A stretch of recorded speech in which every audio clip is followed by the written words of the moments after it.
In this video, I'm going to show you how you can easily change camera resolution on an iPhone. Be sure to watch the video to the very end so you don't make any mistakes. Let's get started, and once you opened up Camera app, tap right here at that arrow to show up that toolbar. On the toolbar, right over here, we can easily find that icon. In my case, it says 4:3. However, in your case, it may say 1:1 or 16:9.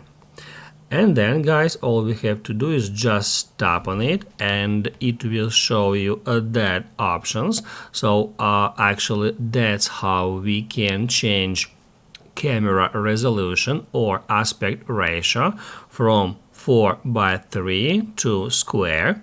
Square means 1:1.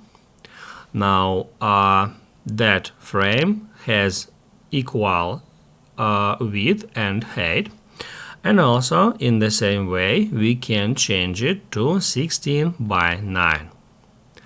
After that, to take a picture, just tap at that button, and to hide that toolbar, tap right here.